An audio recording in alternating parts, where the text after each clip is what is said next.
Ranger Michael Dlamini, who had been surveying the riverbank for flood damage, froze mid-step. The sound came again, high, desperate, unmistakably young. He sprinted through the tall grass, boots sinking into the soaked ground, and reached the edge of the embankment. Down below, in the churning brown water, a baby rhino struggled helplessly. Barely a few months old, it was trapped in a current far too strong for its small body. Each time it tried to climb onto the slippery mud, the river pulled it back. Its tiny horn glinted in the morning light before vanishing beneath the water again. Michael didn't think. He reacted. He dropped his radio, stripped off his jacket, and descended the embankment with practiced urgency. The mud clung to his boots, pulling at every step. He knew the danger. Crocodiles lurked in these waters, but the calf's cries overpowered fear. When he reached the edge, he saw the baby rhino's eyes, wide and terrified. It tried to keep its head above water, but the current kept dragging it sideways, toward deeper water. The ranger reached for a fallen acacia branch, wedged it into the mud, and leaned forward.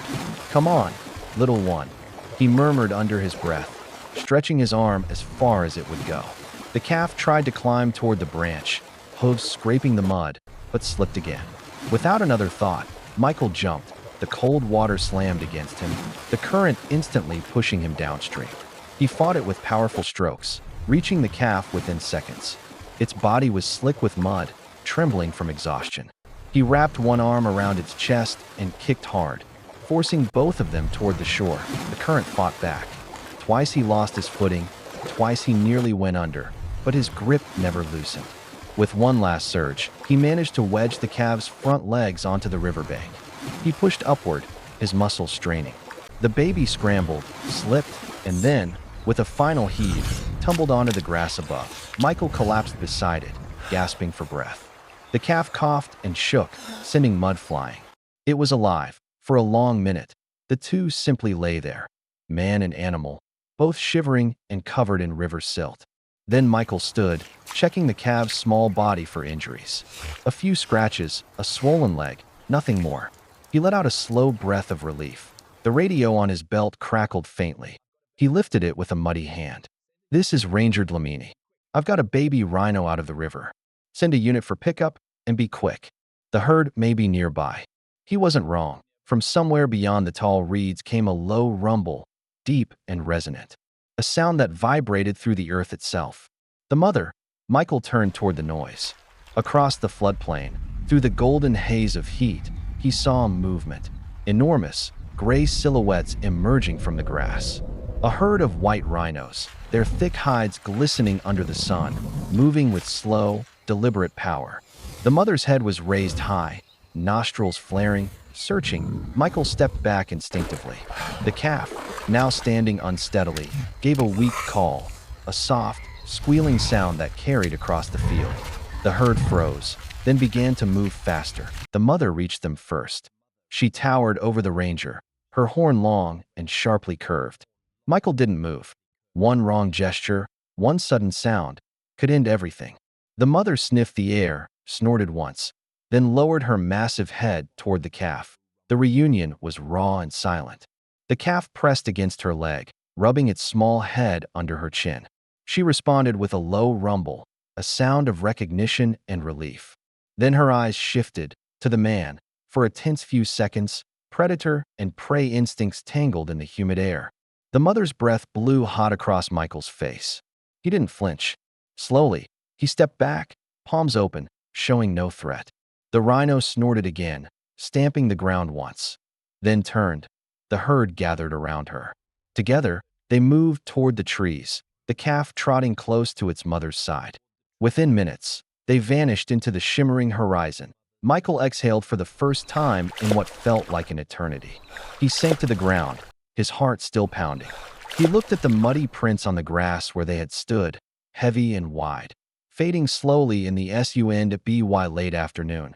The rescue made its way across the radio channels of the Chobe Reserve. The rangers at the outpost applauded him when he returned, though Michael waved it off with modesty. "I just did what anyone would do," he said quietly, staring out across the plains. She was just a mother who needed her child back. That night, the rain returned. It fell softly, washing the mud from the roads and filling the hollows where thirsty animals would drink again.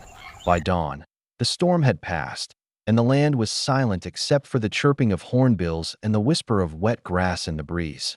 Michael rose early as always. The air was fresh, carrying the smell of wet earth. He climbed into his green Jeep and began his morning patrol along the same riverbank where the rescue had happened. When he reached the spot, he slowed. The river was calmer now, glistening under the weak sunlight. But something caught his eye: tracks. Large, heavy footprints pressed deep into the soft soil, circling the bank. That he stepped out of the vehicle and knelt down. The marks were fresh. Rhino tracks. Before he could stand, a movement in the distance made him freeze. From behind a patch of thorn bushes, the same herd of rhinos emerged, 6 in total, led by the mother he had seen yesterday. The baby was with her, walking steadily now, its small horn just visible above the grass. Michael didn't move. The herd stopped about 20 meters away. The mother lifted her head, ears twitching. For a moment, nothing happened. Then, with slow, deliberate steps, she began to approach. Her size was overwhelming, nearly 2 tons of power and instinct. Yet her movements were calm, measured. She came within a few meters and paused. Michael could hear her breathing, steady, deep. The calf stepped forward beside her, watching him. The mother rhino lowered her head, not in threat, but in acknowledgement. She held the position for several seconds, then exhaled loudly, sending a mist of breath into the cool morning air. The sound was soft, almost like a sigh. Michael stood perfectly still. He had seen countless animals in his years of service, but this moment felt different. There was no aggression, no fear, only something that could only be described as recognition. The calf gave a quiet snort, circling its mother's leg. The herd lingered a few minutes longer before slowly turning away. They moved back across the plain, the rising sun painting their gray backs gold. The mother paused one last time, glancing over her shoulder before disappearing into the acacia trees.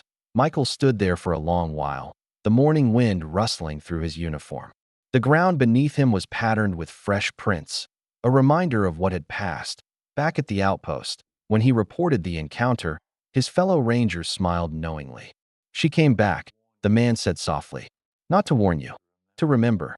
Later that evening, as the sun melted into the horizon and the river reflected streaks of crimson light, Michael parked his Jeep on the ridge overlooking the plains.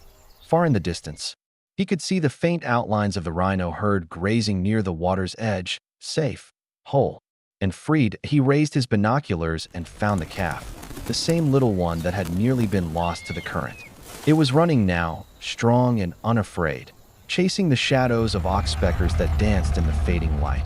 Michael lowered the binoculars and smiled, "I in the heart of the wild." Survival is rarely gentle, yet sometimes kindness echoes louder than the roar of any predator. And in that echo, even the fiercest creatures remember. The herd had returned not for vengeance, not out of fear, but to show, in the only language the wild knows, respect.